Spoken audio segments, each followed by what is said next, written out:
हम पढ़ रहे हैं अध्याय 7 बल एवं गति के नियम।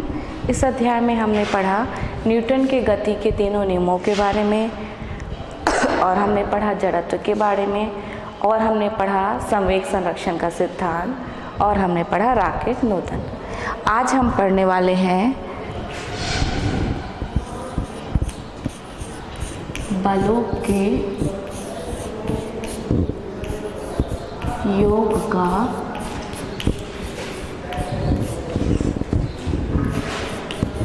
समांतर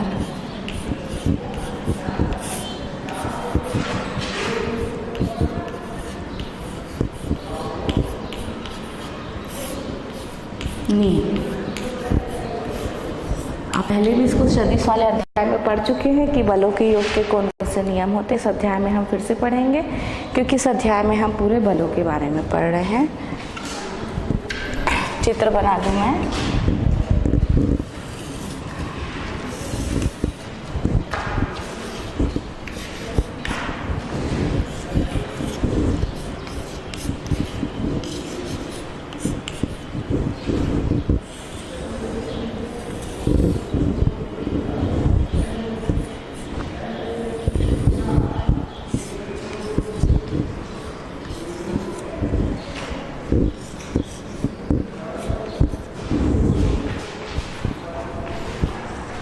क्या होता है बलों के योग का नियम? परिभाषा।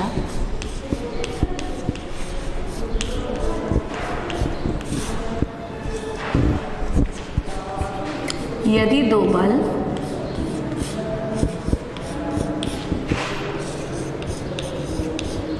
इस प्रकार हो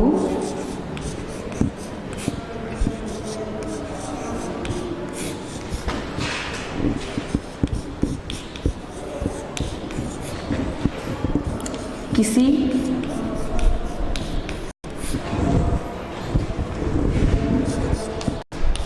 समांतर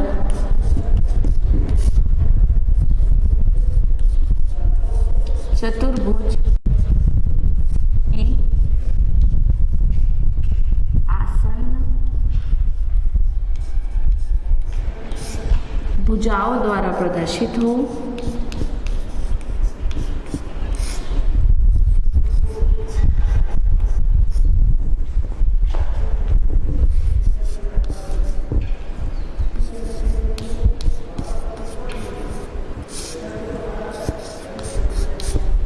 तो उनका परिणामी बल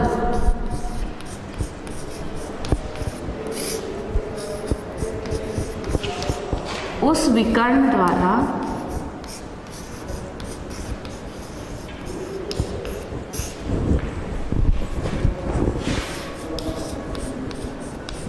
प्रदर्शित होगा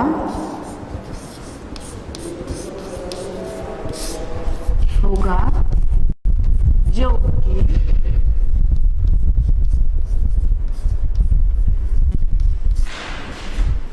कटान बिंदु से होकर जाता है।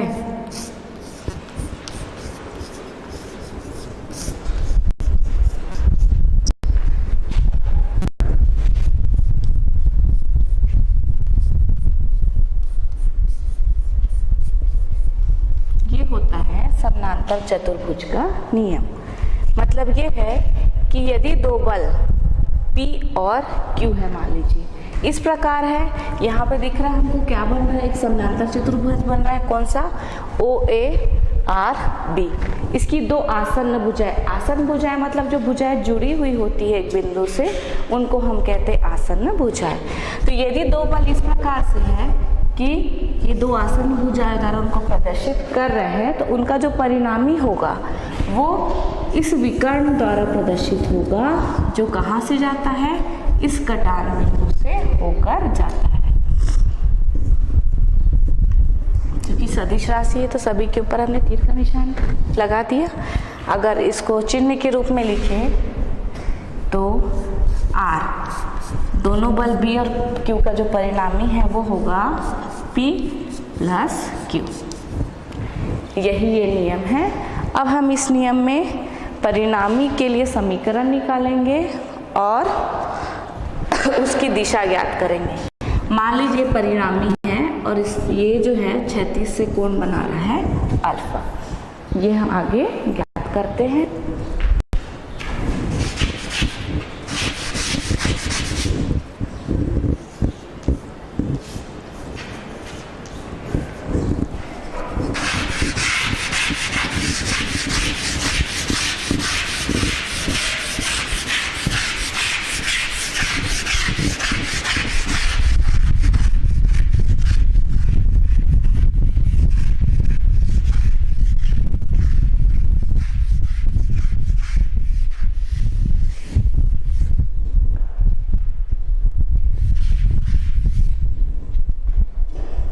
ये तो हमारे दो बल है P और Q, और ये समानांतर चतुर्भुज OARB। अब इस आगे ज्ञात करने के लिए हम एक रचना करेंगे। क्या करेंगे? रेखा OA को हम आगे बढ़ाएंगे S तक और R से डालेंगे एक लंब, तो एक समकोण त्रिभुज बन गया। और ये दोनों कैसी भुजा है? समानांतर। ये Q है तो ये भी क्या होगा? Q। और इसके बीच कोण यदि थीटा है तो इसके यहाँ पर भी कोण क्या होगा? थीटा। ठीक है। अब हम ध्यान दें, त्रिभुज, समकोण त्रिभुज,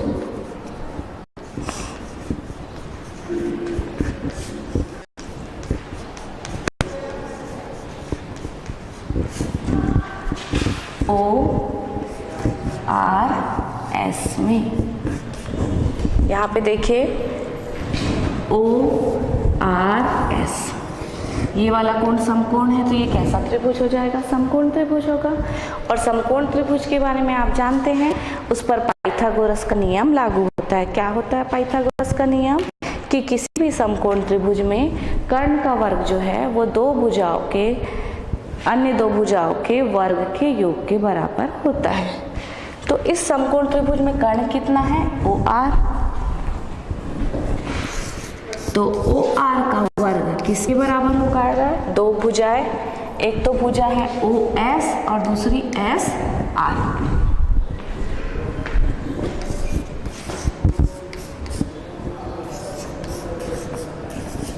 ठीक है।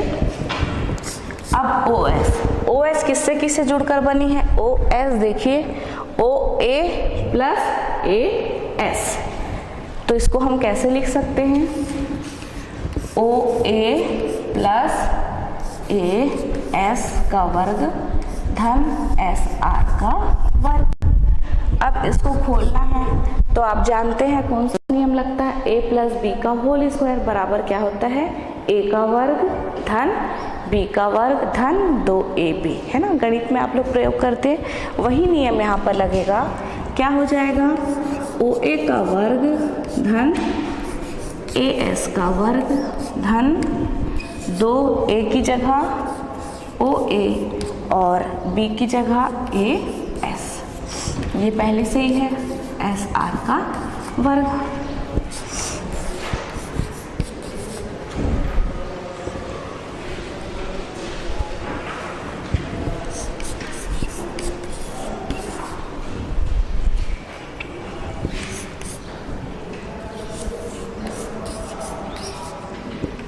इन दोनों को हम एक साथ लिखेंगे AS धन SR।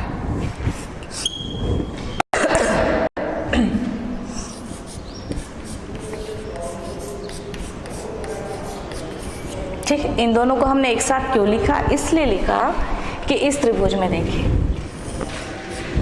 त्रिभुज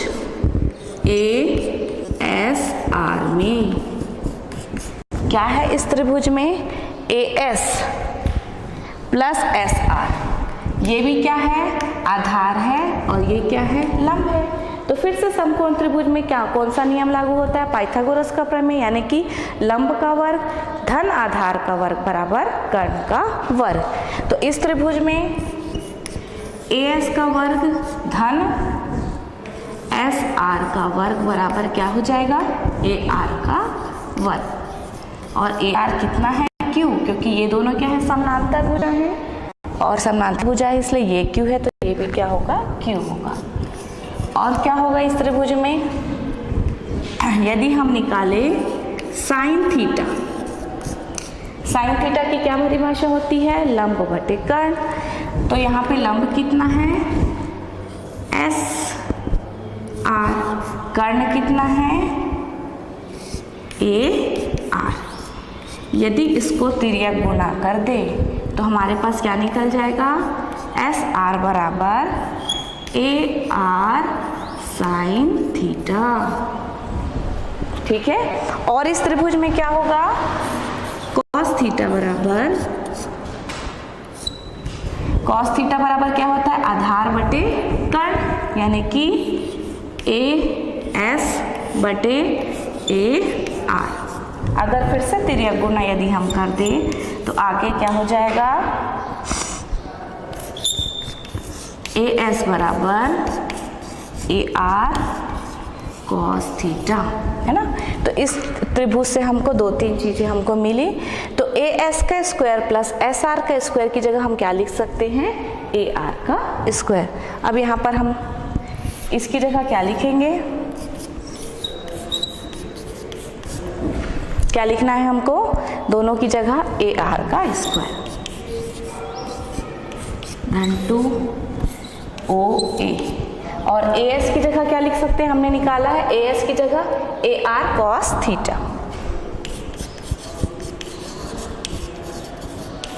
अब हम सबकी वैल्यू रख देते हैं। ओ ए क्या है? देखिए ओ से ए की वैल्यू कितनी है? पी। तो यहाँ पर हम क्या रख देंगे? पी का वर्ग। और ओ आर क्या है? हमारा परिणामी बल, यानी कि आर का वर्ग बराबर क्या निकला? पी का वर्ग। ए आर की वैल्यू क्यू का वर्ग धन 2 ओ ए का मान पी, ए आर का मान क्यू कॉस थीटा।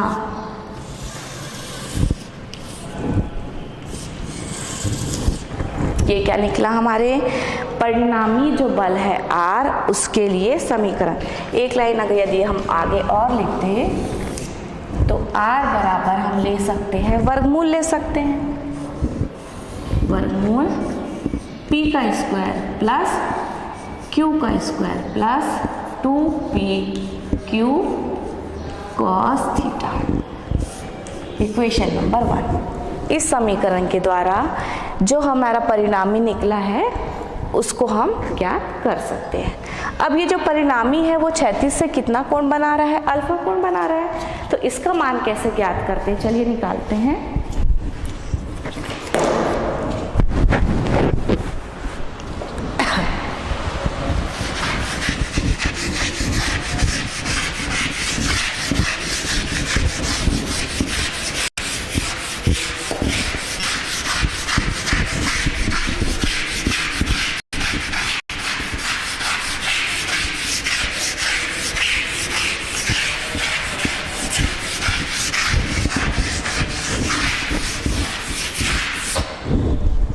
चलिए, ये है अल्फा, है ना।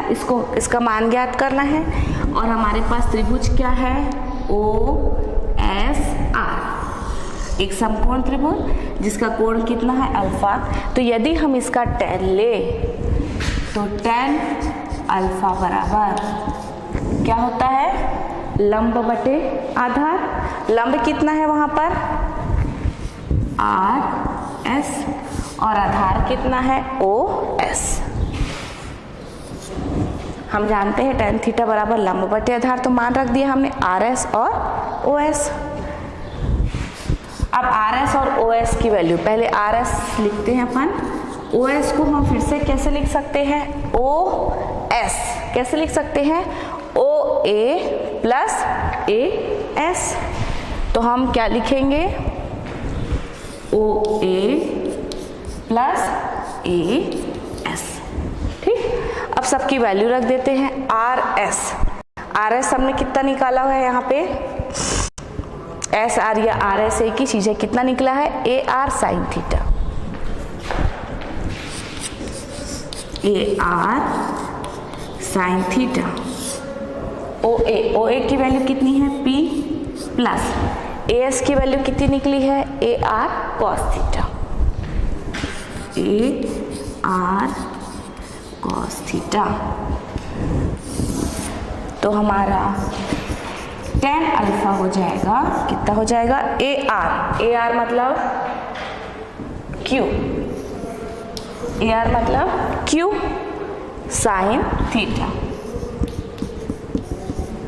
और नीचे क्या हो जाएगा, P प्लस फिर से क्या, ए आर मतलब क्यू कॉस थीटा। तो ये हमारा समीकरण निकला किसके लिए, जो परिणामी है उसकी दिशा के लिए, कि वो क्षैतिज से अगर अल्फा कोण बना रहा है तो tan अल्फा हमारा निकला q sine theta upon p plus q cos theta. इसको भी हम यहाँ पर लिख देते हैं, या इसको ऐसे भी लिख सकते हैं, अल्फा बराबर tan inverse q sine theta upon p plus q cos theta. Equation number 2। इन दोनों समीकरणों की सहायता से इस नियम का जो परिणामी निकला r, उसका मान और उसकी दिशा ज्ञात की जा सकती है। अब हम अलग अलग स्थितियां देखेंगे कि किस अलग अलग कोण अलग अलग स्थितियों में कितना कितना मान आता है r का और थीटा का।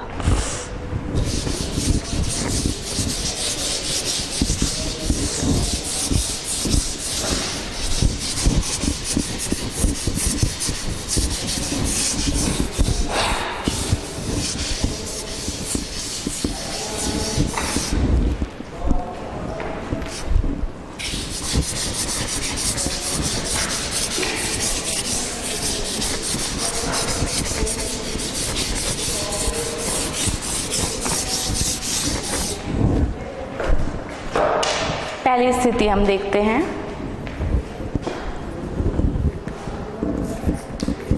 स्थिति पहले कंडीशन में हम थीटा की वैल्यू लेते हैं 0। थीटा कितना लेना है हमको, 0, और क्या निकालना है, r और अल्फा का मान।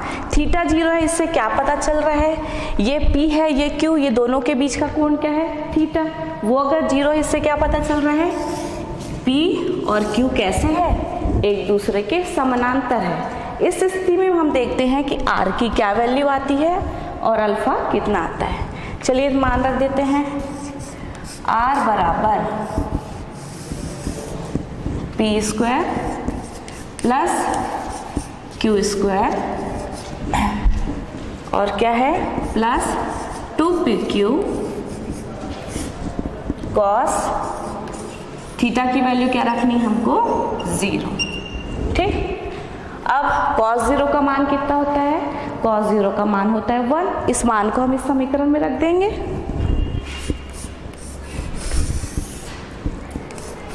p square plus q square plus 2pq। cos 0 का मान हमने रख दिया, क्या रखा मान, चूंकि cos 0 का मान होता है 1।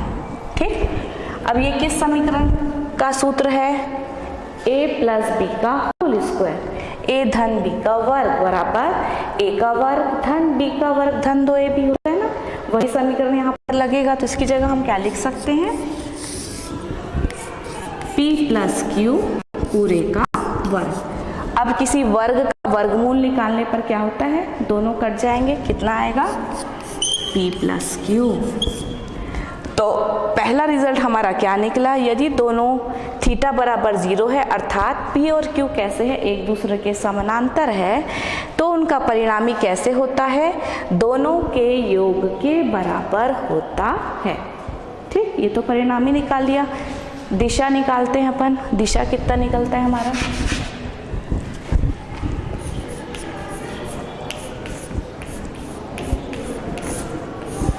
अभी हम स्थिति 1 के बारे में ही अध्ययन कर रहे हैं। हम 4 स्थितियों के बारे में अध्ययन करेंगे। चारों स्थिति में हम r को लेंगे और अल्फा निकालेंगे।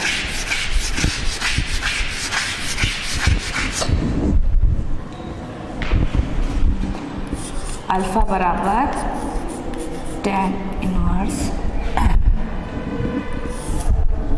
q साइन थीटा कितना लिया है हमने, 0, p plus q cos 0।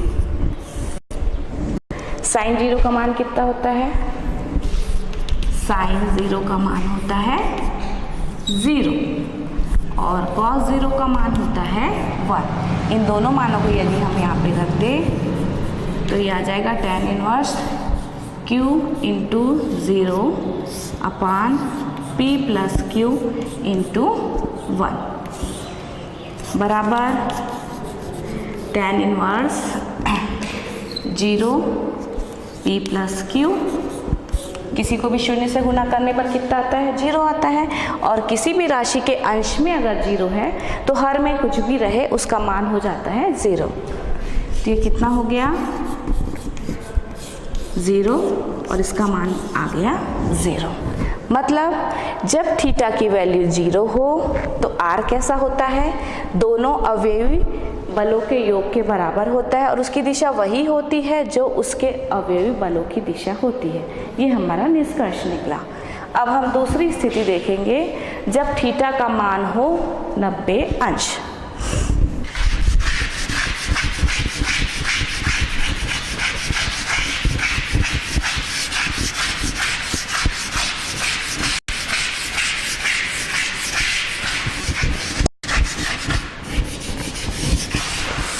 Theta का मान हमको कितना रखना है? 90 अंश। ठीक है, चलिए r का मान निकालते हैं। r बराबर वर्गमूल p का वर्ग धन q का वर्ग धन 2pq cos 90।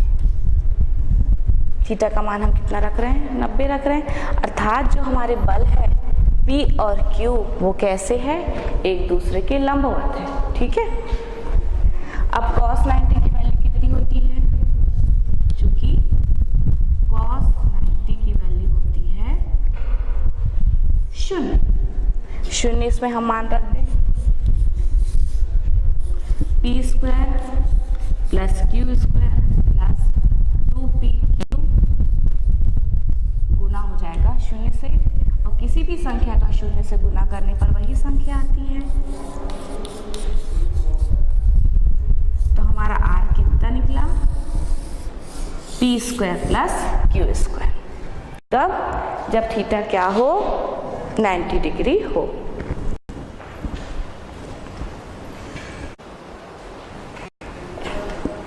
हमारा r कितना निकला? वर्गमूल p² प्लस q²। अब हम क्या निकालेंगे? अल्फा यानी कि कोण।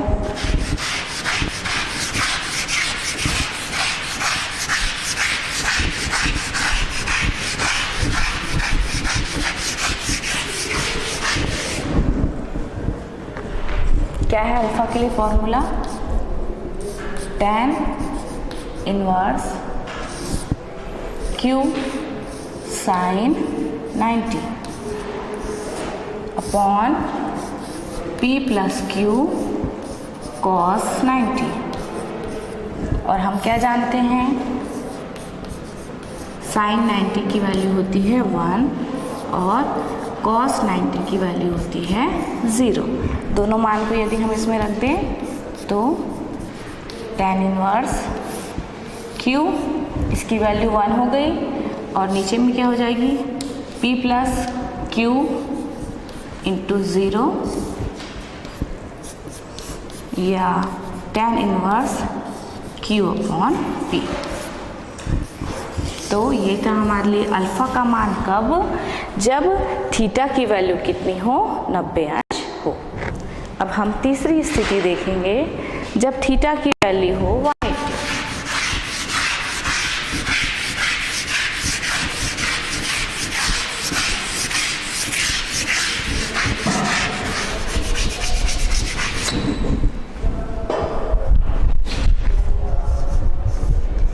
थीटा का हमको मान रखना 180। इसका अर्थ क्या है?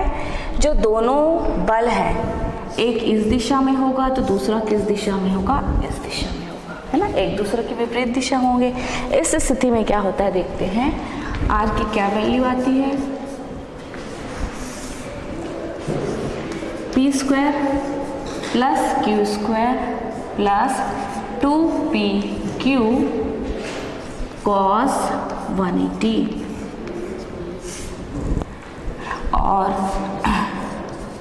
cos 180 का मान होता है -1। इस मान को इस समीकरण में यदि हम रख दें p square plus q square plus 2pq minus 1 p square plus q square minus 2pq। अब फिर से ये कौन सा फार्मूला हो गया, a रेन b के वर्ग का फॉर्मूला हो गया, ठीक है। तो यहाँ पर क्या आ जाएगा, p ऋण q का वर्ग। अब किसी की वर्ग का वर्गमूल निकालेंगे तो वो चिन्ह हट जाएगा, तो हमारे पास क्या आ जाएगा, r की value p minus q। p minus q मतलब इस कंडीशन में जो परिणामी है वो दोनों बलों के अंतर के बराबर होगा। जो भी बड़ा बल होगा उसमें से छोटा बल घटाएंगे तो जो आएगा उसके बराबर होगा, ठीक है। हमने क्या निकाला, r का मान निकाला। अब हम क्या निकालेंगे, इसके लिए थीटा का मान।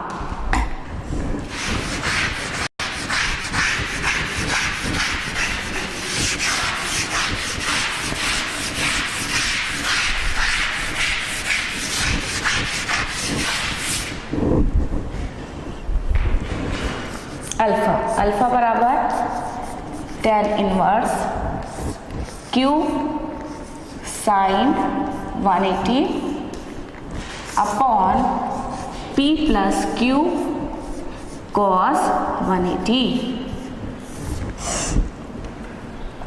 और साइन 180 की वैल्यू होती है 0, कॉस 180 की वैल्यू होती है -1। इन दोनों मानों को हम समीकरण में रखेंगे तो हमारा क्या निकल गया, tan inverse q into 0 upon p plus q minus 1 या tan इनवर्स 0 बटे p माइनस q या tan इनवर्स 0 यानी कि 0, ठीक है। तो इसमें क्या निकला, हमारा अल्फा का मान कितना निकल गया, 0 निकल गया। तो दोनों सदिशों में से जो बड़ा सदिश होगा उसी दिशा में होगी परिणामी बल की दिशा। अब हम चौथी कंडीशन हल करेंगे। हमने 3 स्थितियां देखी। सबसे पहले हमने थीटा का मान क्या लिया था, 0। उसके बाद क्या लिया था हमने, थीटा का मान 90 अंश। उसके बाद हमने लिया थीटा का मान 180।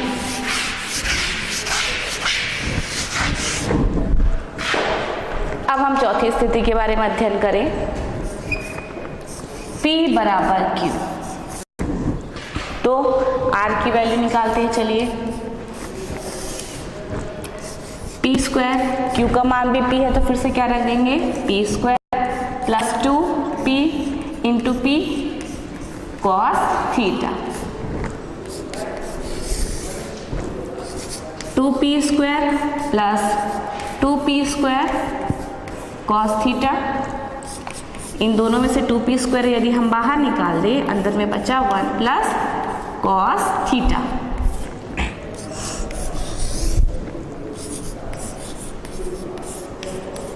अब कॉस थीटा का मान क्या रख सकते हैं, 2 cos square theta upon 2 minus 1, क्योंकि हम जानते हैं कॉस 2 थीटा बराबर होता है 2 कॉस स्क्वायर थीटा माइनस 1। तो यहाँ 2 थीटा की जगह क्या है, थीटा है, तो थीटा की जगह हमने क्या रख दिया, थीटा अपॉन 2 रख दिया। 1 1 कट गया, क्या आ जाएगा, 2 into 2 P square cos square theta upon 2। या आगे ले, वर्गमूल के बाहर क्या क्या चले जाएंगे, 2P कॉस थीटा अपॉन 2। ये आ जाएगी हमारी किसकी वैल्यू, R की। कब, जब P किसके बराबर हो, Q के बराबर हो। अब हम इसके लिए अल्फा निकाल लेते हैं। अल्फा कितना निकलता है?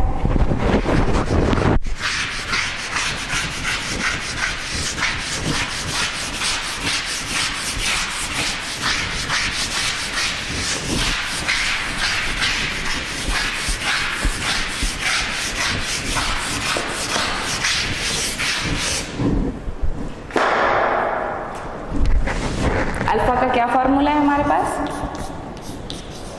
tan इनवर्स Q की जगह हम क्या रखेंगे? Q की जगह हम क्या रखेंगे? P ही रखेंगे, क्योंकि हम P की जगह क्या रखे हैं? Q। P sine Q upon sine theta upon P plus P cos theta. tan inverse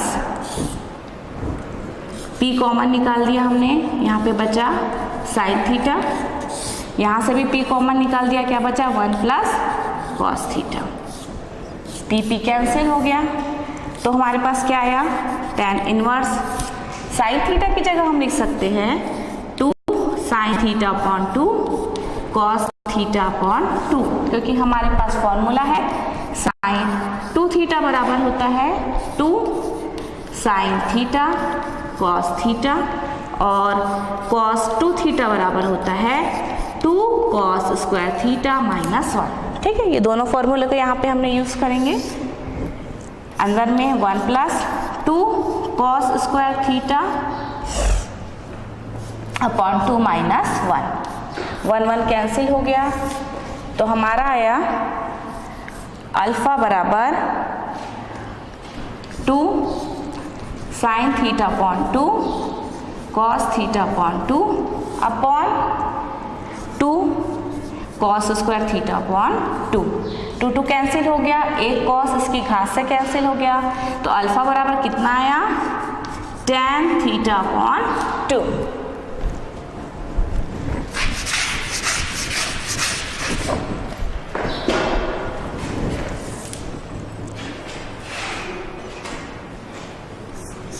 tan alpha बराबर tan theta upon 2 means alpha बराबर आया थीटा अपॉन 2। तो यदि P बराबर हो Q के, चौथी कंडीशन में P और Q यदि आपस में बराबर है तो क्या होगा? इनका जो परिणामी है वो जो कोण बन रहा है, यहाँ पे दोनों के बीच क्या बन रहा है? कोण थीटा। तो इनका परिणामी जो है इसके समद्विभाजक पर यानी कि थीटा अपॉन 2 पर स्थित होगा। ये हमने चारों कंडीशन देखी अलग अलग। ठीक है, अब हम एक आंकिक प्रश्न हल करेंगे इससे संबंधित।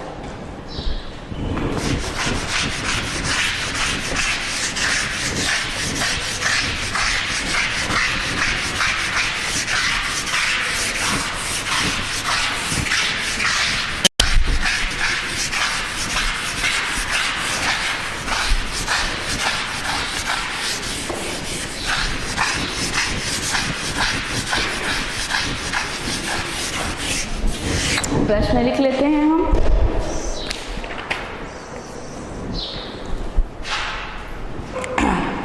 प्रश्न ये है, दो बल जिनके परिणाम 5 न्यूटन और 3 न्यूटन है एवं उनके बीच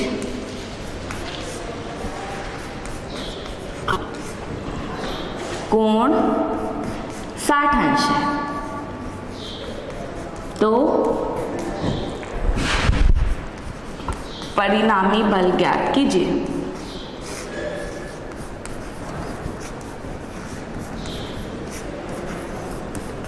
ये है हमारा प्रश्न, इसको हमको हल करना है। सबसे पहले हम हल करते हैं तो क्या लिखते हैं, क्या क्या चीज़ें हमको दी हुई है, हमको क्या क्या चीज़ें दी हुई है। दिया गया है P का मान मिल गया हमको कितना, 5 न्यूटन। Q का मान मिल गया हमको कितना, 3 न्यूटन। और थीटा कितना मिल गया हमको, 60 अंश। और हमको क्या ज्ञात करना है,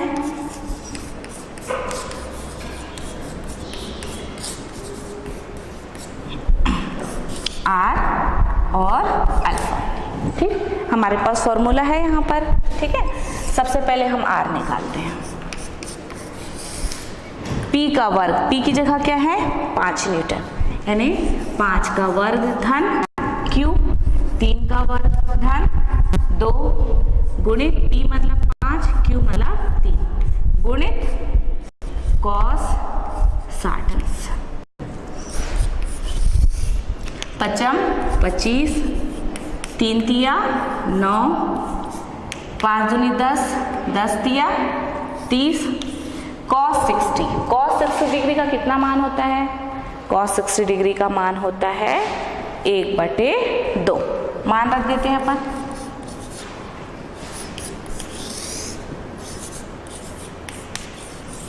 धन 15, ये बराबर हो गया, दोनों को तीनों को जोड़ेंगे तो 49, और 49 का वर्गमूल होता है 7। तो हमारा आर की वैल्यू कितनी निकली 7 न्यूटन। न्यूटन क्यों, क्योंकि बल की इकाई क्या होती है न्यूटन। ठीक है, ये हमने आर निकाला। अब हम क्या निकालेंगे, अल्फा।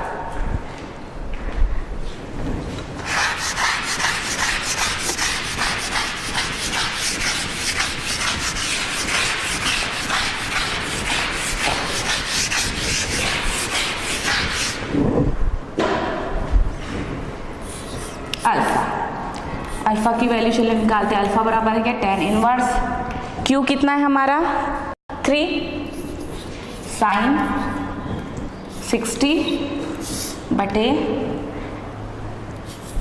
5 धन 3 कॉस 60।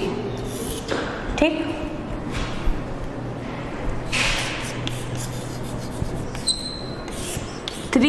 साइन 60, साइन 60 अंश का मान होता है वर्गमूल 3/2। इसके मान को हम रख देते हैं यहाँ पे वर्गमूल 3/2, और 5 धन 3 cos 60 का मान होता है 1/2। सबका मान हमने रख दिया, आगे हम निकालते हैं। अल्फा बराबर ये तो हो गया 3 वर्गमूल 3/2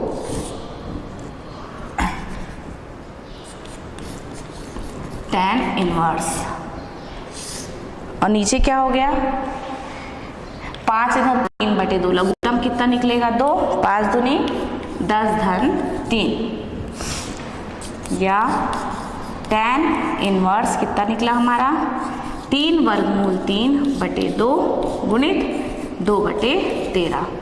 2 2 कट गया तो हमारा उत्तर आया tan इनवर्स बराबर 3 वर्गमूल 3/2/13।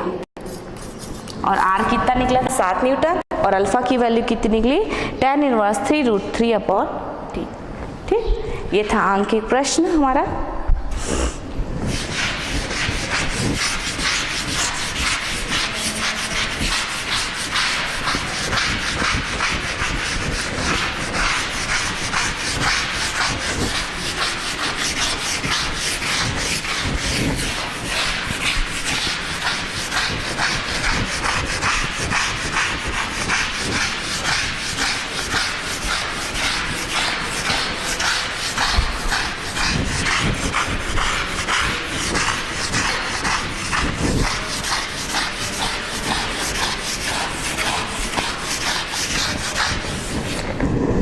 एक छोटा सा प्रश्न आप लोग को और बताना चाहूँगी। कभी कभी पूछा जाता है प्रश्न कि क्या कारण है कि रोलर को धकेलने के बजाय खींचना आसान होता है। क्या पूछा जाता है प्रश्न, रोलर को धकेलने के बजाय खींचना आसान होता है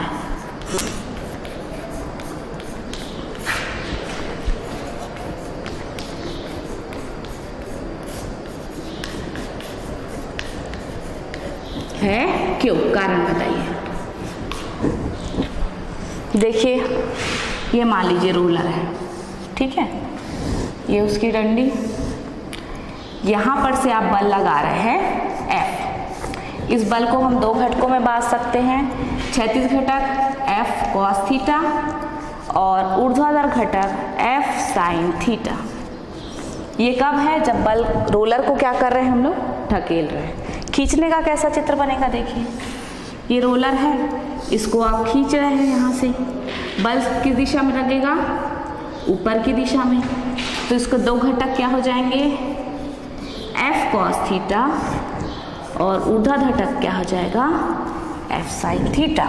दोनों चित्रों पर विचार कीजिए थोड़ा सा। जब हम ढकेल रहे हैं, रोलर मतलब जैसे आजकल जो बैग आते हैं, ट्रॉली बैग है ना, कोई भी चक्के वाली चीज़, उसमें भी आप इस चीज़ को महसूस किए होंगे कि इनको ढकेलने की बजाय हम खींचे तो ज़्यादा अच्छा रहता है। क्या होता है? बल लग रहा है नीचे की ओर जब हम ढकेल रहे हैं, तो इसको दो घटकों में बच गया F cos थीटा और F sin थीटा। यहाँ पर ऊर्ध्वाधर घटक किस ओर लग रहा है? नीचे की ओर, और रोलर का वजन भी किस ओर लगेगा? नीचे की ओर। तो दोनों मिलकर क्या करते हैं? रोलर को और ज़्यादा भारी बना देते हैं, और क्षैतिज घटक की वजह से रोलर क्या होता है? आगे बढ़ता है। और जब हम खींचते हैं, ऐसे खींचते हैं, तो क्या होता है? ऊर्ध्वाधर घटक जो है वो ऊपर की दिशा में लगता है और रोलर का भाग किस दिशा में? नीचे की ओर। तो ये जो ऊर्ध्वाधर घटक है उसके भार को ऊपर की दिशा में, चूंकि विपरीत दिशा में लगता है, थोड़ा सा कम कर देता है, और क्षैतिज घटक क्या करता है? रोलर को आगे बढ़ाता है। तो उसको धकेलने पर ये घटक नीचे लगता है, इसलिए और भारी बन जाता है, और जब हम उसको खींचते हैं तो चूंकि ये वाला घटक ऊपर की ओर लगता है, इसलिए वो हल्का हो जाता है। इसलिए उसको धकेलने की बजाय खींचना आसान होता है। ठीक है, आज हमने क्या क्या पढ़ा? बलों के योग के समानांतर चतुर्भुज का नियम हमने देखा, उसकी अलग अलग स्थितियाँ हमने देखी, और ये वाला प्रश्न हमने देखा। और ये जो अध्याय हम पढ़ रहे थे, बल एवं गति के नियम, ये आज समाप्त होता है। अगली कक्षा में हम नए अध्याय के साथ मिलेंगे। धन्यवाद।